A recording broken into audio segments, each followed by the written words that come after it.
Rini and George എന്ന് പറയുന്ന ഒരു യുവനടി ഇന്നലെ ചില വെളിപ്പെടുത്തലുകൾ നടത്തുകയാണ്. അപ്പോൾ വെളിപ്പെടുത്തലുകളിൽ റിനി പറയുന്നത് ഒരു യുവ നേതാവ് മോശം മെസ്സേജ് അയച്ചു 3 വർഷം മുമ്പാണ്. അന്ന് നേതാക്കളോടൊക്കെ അവർ പരാതിപ്പെട്ടു, പക്ഷേ കാര്യമായ നടപടി ഉണ്ടായില്ല. അതിപ്പോൾ അവർ തുറന്നു പറയാൻ നിർബന്ധിതരായിരിക്കുന്നു എന്ന മുഖവുരയിലാണ് ആ യുവനടി റിനി ആൻഡ് ജോർജ് കാര്യങ്ങളൊക്കെ പറഞ്ഞത്.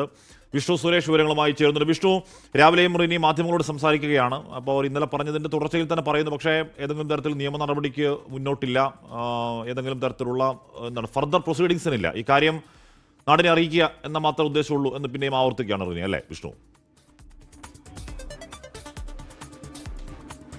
ഹാഷ്മി, നിയമ നടപടിക്ക് താൻ മുന്നോട്ടില്ല. തനിക്ക് നേരിട്ടൊരു ദുരനുഭവം അത് പങ്കുവച്ചു. അതിന് പ്രധാനപ്പെട്ട കാരണം ഇത്തരത്തിലൊരാൾ രാഷ്ട്രീയ പ്രവർത്തനം തുടരുന്നതിൽ സാമൂഹ്യപരമായും ധാർമ്മികപരമായുള്ള പ്രശ്നമുണ്ട്, അത് ചൂണ്ടിക്കാണിക്കുക എന്നുള്ള ലക്ഷ്യത്തിലാണ് താൻ ഇത്തരത്തിലൊരു വെളിപ്പെടുത്തൽ നടത്തിയത്. തനിക്കുണ്ടായ ദുരനുഭവം പറഞ്ഞതെന്ന് റിനി ഇന്ന് വ്യക്തമാക്കി. പക്ഷേ മറ്റൊരു പ്രശ്നമുള്ളത്, നേരത്തെ നമ്മൾ കണ്ടിട്ടുള്ളതാണ്, ആരെങ്കിലും ഇത്തരത്തിലുള്ള ആരോപണങ്ങൾ ഉന്നത സ്ഥാനത്തിരിക്കുന്ന ആളുകൾക്കെതിരെ ഉന്നയിച്ചു കഴിഞ്ഞാൽ അവരെ സംഘടിതമായി സൈബർ ഇടങ്ങളിൽ കൈകാര്യം ചെയ്യുന്ന രീതി. അത് ഇന്നലെ മുതൽ റിനിക്കെതിരെയുമുണ്ട്. പ്രത്യേകിച്ച് കോൺഗ്രസ് ഹാൻഡിലുകളിൽ നിന്നാണ് റിനിക്കെതിരെ വ്യാപകമായി സൈബർ ആക്രമണം നടക്കുന്നത്.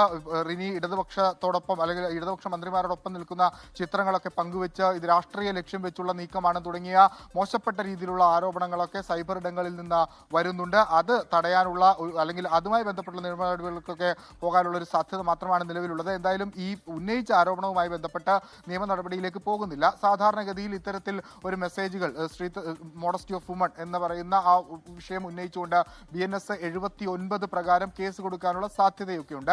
എന്നാൽ നിലവിൽ അത്തരത്തിലുള്ള സാധ്യതയൊന്നും താൻ തേടുന്നില്ല. തനിക്ക് മുൻപിൽ അല്ലെങ്കിൽ തന്നോട് ഇയാൾ പറഞ്ഞ കാര്യങ്ങൾ അത് അങ്ങേയറ്റം മോശപ്പെട്ട കാര്യമാണ്. ഒരു രാഷ്ട്രീയ നേതാവ് എന്ന രീതിയിലും ഒരു പുരുഷൻ എന്ന രീതിയിലും ഒരു സ്ത്രീയോട് പറയാൻ പാടില്ലാത്ത കാര്യമാണ്. അതിൽ നിന്നുണ്ടായ മനോവിഷമത്തിന്റെ അടിസ്ഥാനത്തിലാണ് താൻ ഇത്തരത്തിലുള്ള വെളിപ്പെടുത്തൽ നടത്തുന്നത്.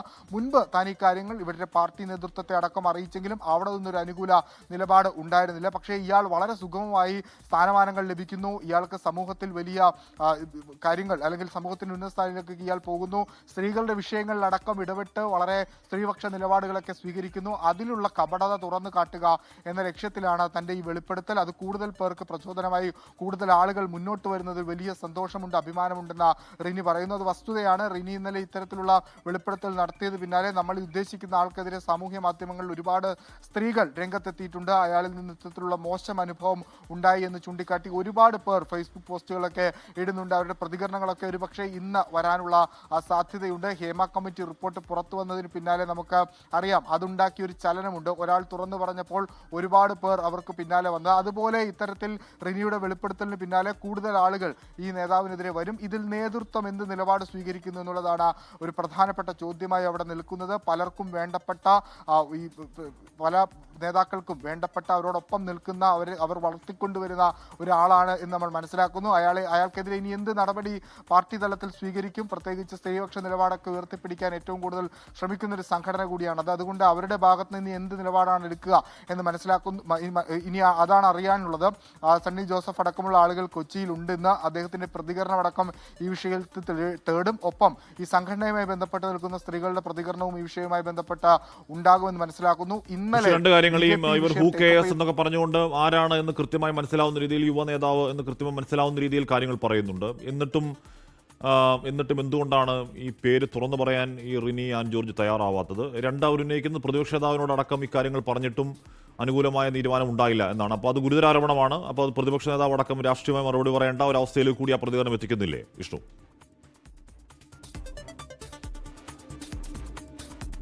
ഹാഷ്മി, പേര് പറഞ്ഞില്ല എന്ന് മാത്രമേ ഉള്ളൂ. ബാക്കി അടയാളങ്ങളൊക്കെ വളരെ വ്യക്തമാണ്. അത് ഹൂ കെയേഴ്സ് ഈ ആറ്റിറ്റ്യൂഡ് സ്വീകരിക്കുന്ന ആൾ, ഉപതെരഞ്ഞെടുപ്പിൽ വിജയിച്ചയാൾ, യുവജന സംഘടന പ്രസ്ഥാനവുമായി നിലനിൽക്കുന്ന ആളാണ് എന്നൊക്കെ പറയുന്ന ചാനൽ ചർച്ചകളിൽ വരുന്നയാളാണ്. റീൽസിലൂടെ കപടമുഖങ്ങൾ കപട കാര്യങ്ങളൊക്കെ ചെയ്ത് റീൽസ് എടുത്ത് പ്രശസ്തി നേടിയ ആളാണെന്നൊക്കെ പറയുമ്പോൾ തന്നെ ആളാര് എന്നുള്ള കാര്യത്തിൽ ഒരു വ്യക്തത വന്നിട്ടുണ്ട്. പക്ഷേ തൻ്റെ വായിൽ നിന്ന് ആ പേര് പറയുന്നത് ശരിയല്ല എന്നാണ് അവരുടെ നിലപാട്. അതുകൊണ്ട് ആ പേര് പറയാൻ ഞാൻ തയ്യാറല്ല. ആ പേര് ഞാൻ രാഷ്ട്രീയ പൊളിറ്റിക്കൽ കൂടുതൽ ഫോറങ്ങളിൽ പറഞ്ഞിട്ടുണ്ട്, അവരുടെ സംഘടനയുമായി ബന്ധപ്പെട്ട് പറഞ്ഞിട്ടുണ്ട്. അതുകൊണ്ട് അത് അങ്ങനെ തന്നെ നിലനിൽക്കട്ടെ. തനിക്ക് ഇയാൾക്കെതിരെ ഒരു നിയമ നടപടിയിലേക്ക് പോകാൻ ഒരു ഉദ്ദേശമില്ല, അതുകൊണ്ടാണ് പേര് ഈ ഘട്ടത്തിൽ പറയാത്തത്. പക്ഷേ ഇത്തരത്തിൽ സൈബർ അറ്റാക്ക് ഒക്കെ തുടർന്നാൽ പേര് പറയണോ വേണ്ടയോ എന്നുള്ളൊരു ആലോചനയിലേക്ക് പോകും എന്നാണ് റിനി വ്യക്തമാക്കിയിട്ടുള്ളത്. ഇതിൽ നേരത്തെ പറഞ്ഞതുപോലെ തന്നെ പ്രതിപക്ഷ നേതാവിനോടക്കം ഈ വിഷയം നേരത്തെ ഈ പാലക്കാട് ഉപതെരഞ്ഞെടുപ്പ് ബന്ധപ്പെട്ട സമയത്തൊക്കെ പറഞ്ഞിട്ടുണ്ടെന്നാണ് നമ്മൾ മനസ്സിലാക്കുന്നത്. അതുകൊണ്ട് അദ്ദേഹത്തിന്റെ അടക്കം പ്രതികരണം ഈ വിഷയത്തിൽ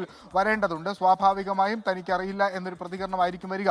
ഇന്നലെ സണ്ണി ജോസഫ് ഇതുമായി ബന്ധപ്പെട്ട് പ്രതികരിച്ചത് ഈ വിഷയം തന്റെ ശ്രദ്ധയിൽ പെട്ടിട്ടില്ല എന്നാണ്. ഇന്നലെ വൈകിട്ട് മുതൽ ഏകദേശം ഒരു 5 മണി മുതൽ ഈ വിഷയം സജീവ ചർച്ചയായി വരികയും 6-7 മണിയോടുകൂടി റിനിയുടെ പ്രതികരണം വരികയൊക്കെ ചെയ്താണ്. ഇന്നലെ രാത്രി സണ്ണി ജോസഫ് എത്തിയ ഘട്ടത്തിൽ നമ്മൾ ഈ വിഷയം ചോദിച്ചപ്പോൾ തനിക്ക് ഇതിനെക്കുറിച്ച് അറിയില്ല എന്നാണ് സണ്ണി ജോസഫിന്റെ പ്രതികരണം വന്നത്. അതുകൊണ്ട് ഇപ്പോഴും ആ നേതാവിനെ സംരക്ഷിക്കുന്ന നിലപാടിൽ തന്നെയാണ് സംഘടനയുള്ളത്. അതിനപ്പുറത്തേക്ക് എന്തെങ്കിലും മാറ്റം ഈ വിഷയവുമായി ബന്ധപ്പെട്ട് വരുമോ, ഈ നടത്തിയ വെളിപ്പെടുത്തൽ അവർ സ്വീകരിക്കുമോ എന്നുള്ളതാണ് ഏറ്റവും നിർണായക കാര്യം. ഒപ്പം തന്നെ ഈ സംഘടനയോടുള്ള വനിതാ അംഗങ്ങളുടെ പ്രതികരണവും ഈ വിഷയത്തിൽ നിർണായകമാണ്. നേരത്തെ മുകേഷ് എന്തായാലും കൂടുതൽ പ്രതികരണങ്ങൾ പ്രതീക്ഷിക്കപ്പെടുന്ന ഒരു ദിവസമാണ്. അപ്പോഴും എന്തുകൊണ്ടാണ് റിനി ആൻഡ് ജോർജ് ഇത്രയൊക്കെ പറയുന്ന റിനി ഇന്ന ആളാണ് അത് എന്ന് പറയാത്തത് എന്ന സംശയം അവിടെ നിൽക്കുന്നത് എന്തുകൊണ്ടായിരിക്കും? എന്തുകൊണ്ട് ഇപ്പൊ ഇന്നലെ നമ്മൾ ഈ സോഷ്യൽ മീഡിയയിൽ ഇതിനെക്കുറിച്ച് ഒരുപാട് ചർച്ചകൾ നടക്കുന്നുണ്ട്. ഇപ്പം വലിയ സൈബർ അറ്റാക്ക് നടക്കുന്നുണ്ടെന്ന് പറയുന്നുണ്ട്. അപ്പൊ ശ്രദ്ധിച്ച ഒരു കാര്യം, ഈ ഒരു ചോദ്യം പലരും ചോദിക്കുന്നുണ്ട്. ഒപ്പം തന്നെ ഈ രാഷ്ട്രീയ നേതാക്കളൊക്കെ തന്നെ പറയുന്ന ഒരു കാര്യം, 3 വർഷം മുൻപ് തുടങ്ങി ഇങ്ങനെ പ്രശ്നങ്ങൾ ഉണ്ടായിരുന്നെങ്കിൽ എന്തുകൊണ്ട് ഒരു പരാതിയായിട്ട് ഒരു നിയമ നടപടിയായിട്ട് അതിലേക്ക് പോയില്ല എന്നുള്ളൊരു ചോദ്യവും ഉന്നയിക്കുന്നുണ്ട്. അപ്പൊ അതിനൊക്കെ തന്നെ നമുക്ക് കൂടുതൽ മറുപടി, അത് വ്യക്തമായ മറുപടി പക്ഷേ ലോകത്തെവിടെയായാലും ഏത് സമയത്തും 24 വാർത്തകളും ഓഗ്മെന്റഡ് റിയാലിറ്റി പാക്കേജുകളും എക്സ്പ്ലെയിനറുകളും വിശദമായി കാണാൻ ഞങ്ങളുടെ യൂട്യൂബ് ചാനൽ നിങ്ങൾക്ക് സബ്സ്ക്രൈബ് ചെയ്യാം.